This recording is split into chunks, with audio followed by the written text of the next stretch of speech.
Hello everyone. This is my second video. In case I didn't tell everyone, my name is Vicky. I think I left that out in my first video. This video is going to be pretty hard for me to record, but I feel it's necessary because there may be someone out there that it could help. And again, I want everyone to know that I'm making these videos to show everything that God has brought me through. Some of the toughest times of my life, which is what this video is about. One of the toughest things that has happened to me in my life. I was raised by my grandmother in a very small town. Everybody knew everybody, and I felt like it was one of the safest places in the world. Everyone knew me and my grandmother, and like I say, everybody just knew everybody. There was this neighbor. Him and his girlfriend were together, and he got his son over the summer for a few weeks. Well, they both worked, and he had no one to babysit his son. His son was 5 years old.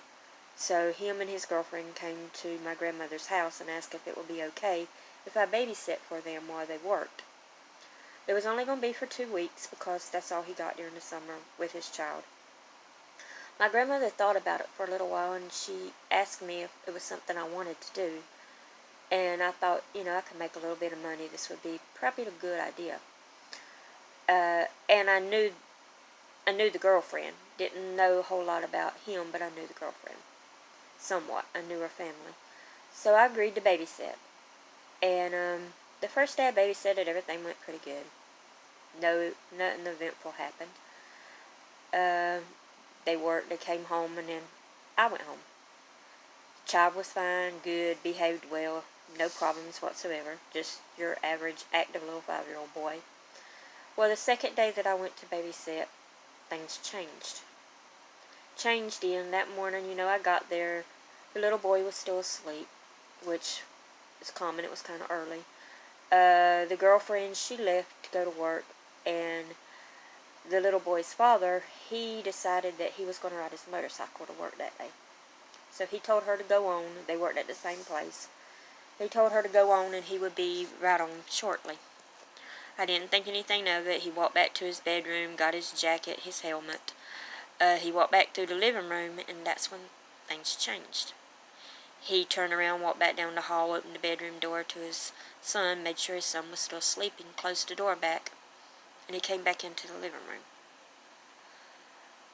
I was wondering why he wasn't leaving for work, why was, he kind of hanging around, and that's when I found out. He started making advances towards me. I was 15 years old, just turned 15 years old. I didn't know what to do. I kept kind of pushing him away, and he just kept grabbing me and pulling me closer to him, trying to kiss me, talking things I really didn't understand, trying to convince me that it was okay, he wasn't going to tell anyone. No one was ever going to find out. I asked him repeatedly several times to please stop. He didn't. He just kept on. And when he grabbed me, the last time I remember him grabbing me, we were standing right by his sofa. And he was standing between me and the sofa and the door, so there was no way for me to get around him because it was a small trailer, and there really wasn't a whole lot of room, and I couldn't get past him to get to the door.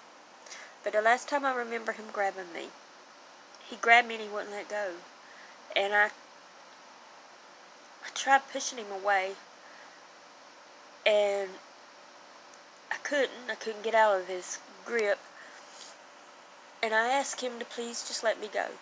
I told him I wouldn't tell anyone what had happened, just let me go. And he told me to calm down.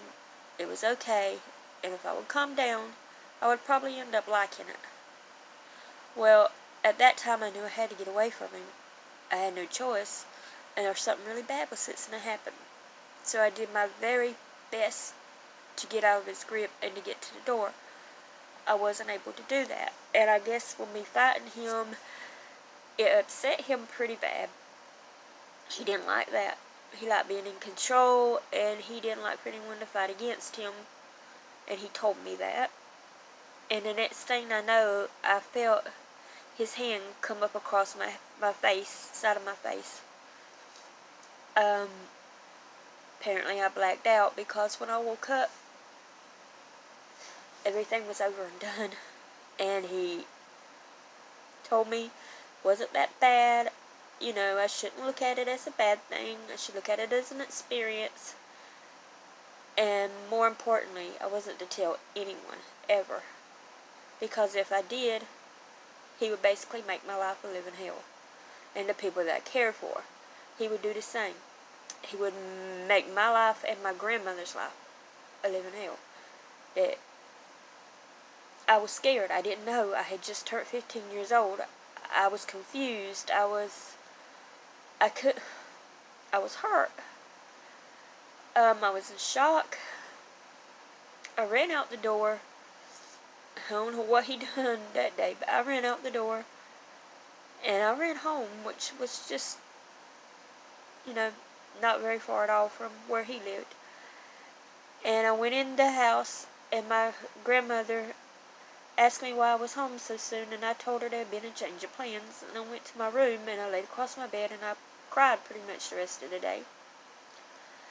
That afternoon, probably around,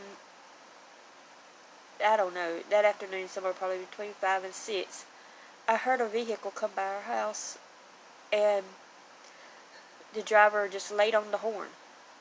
I looked out my bedroom window, and it was the guy that had done this to me. It's kind of like that was a warning to him. Remember, don't tell no one. So I kept it to myself for a very long time.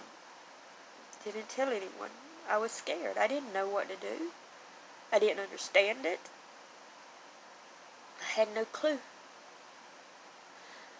I know this happens so much in the world.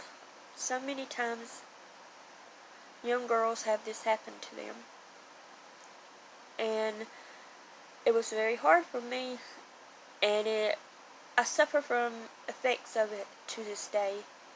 It affects my life in numerous ways. I don't trust very easy at all. But one thing that happened after this is I didn't have much value for myself. I thought I wasn't worthy of someone actually loving me. I thought that the only thing a man really wants from a woman is sex. That's it. Nothing else. They don't care about loving you. They only care about what they can get from you, and then they're done. And that's the way I viewed boys and men when I got older for a long time. But when I started going to church regularly, and I started praying, God helped me to understand that this wasn't something I done or that I asked for.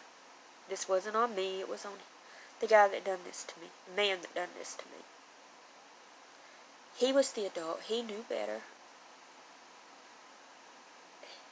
He should have let me go when I asked for him to let me go, and when I told him no, he should have let me out the door. Truthfully, he should have never even attempted it to begin with. But it took me a long time to get past this, and to get to where I could even get brave enough to do this video. The man was never charged. As far as I know, he went on living his life normal. Do I hate him? Not anymore. I used to. I used to hate him so much that if he would have been in front of me and I had the opportunity, I probably could have spent the rest of my life in prison, because I probably could have killed him. But thank God that now that I know the Lord more, I understand more, and I know that you have to have forgiveness. I forgave the man for what he done to me. Did I forget? No. Do I talk to him or have any doings with him? No, I don't. But I forgave him because I had to. And honestly, God has helped me to understand that people do terrible things in this life. God doesn't turn his back on us if we turn to him and we live for him. A lot of people might not understand that. But even this man that raped me, if he gave his life to God, there's hope for him in his future. And I pray that he did that. I pray that he understands what he done. And that he asks God for forgiveness. He never has to apologize to me. I just pray that he asks God. And if God forgave him of all his sins and saved him, I have to forgive him too. And I don't know this to be the case. I have no idea. But regardless of whether this man ever turned his life over to God or not, I turned my life over to God. And for that reason, I have to forgive. I pray he never done this to anyone else. I pray I was the only one. But this is just another thing that God helped me through. And he really did help me through it. He got me through this time.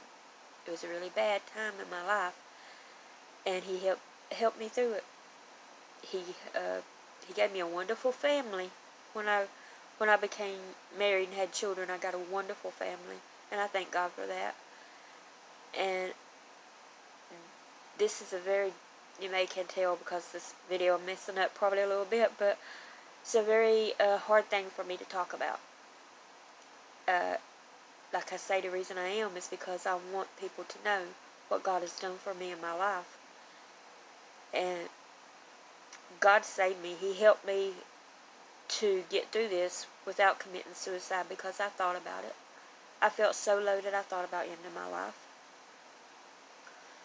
And the one thing that really kept me from doing that was my faith in God. My knowledge that I had, even if it was just a little bit of knowledge, the little bit of knowledge I had in the Lord made me realize my life wasn't mine to take. My life belonged to God. And it wasn't my decision whether to take it or not. So, if you've ever been raped or had anything happen to you sexually, understand God can get you through it. God can give you forgiveness for the person that done it for you or done it to you. God can help you get through it. God can heal those scars, that pain. And he did it for me, and I just wanted to thank him for that. So, that's it for this video. Look for my next video. Thank you, and God bless you all.